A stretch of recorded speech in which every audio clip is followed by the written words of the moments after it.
Sa katunayan, ang PCOS ang nangungunang dahilan ng infertility sa mga babae.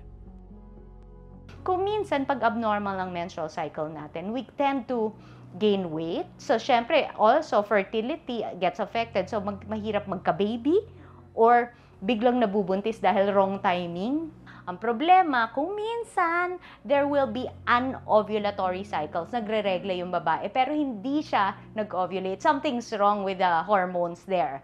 Minsan, mahirap talaga magka-baby dahil hindi mo ma-predict kung kailan magkakaroon ng egg that is available.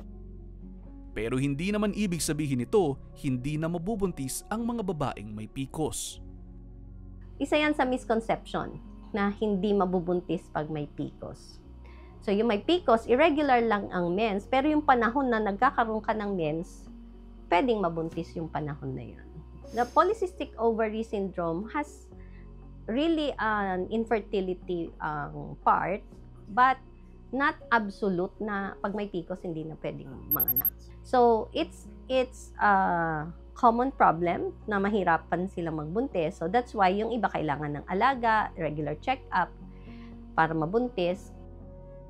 Wala pang lunas sa PCOS pero paano nga ba ginagamot ang mga sintomas nito? Isa na riyan ang pag-iinom ng birth control medicines o oral contraceptive pills. So when you give those pills, then you are able to suppress. Parang you give it 3 to 6 months, we just want to suppress the ovarian function, hoping that when we release the suppression, the ovary will function on its proper cycle. Kailangan din ng lifestyle change lalo na sa pagkain. But actually, that's the number one prescription should be.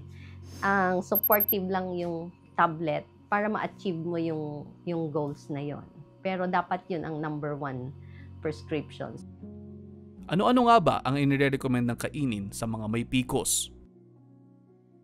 So you have to stay away from the pro-inflammatory na mga pagkain. So these are the meats usually. So stick to the white meat. Okay, magkaroon ng sa females naman kasi soy protein is okay because it will, at least the soy and other plants would have phytoestrogen.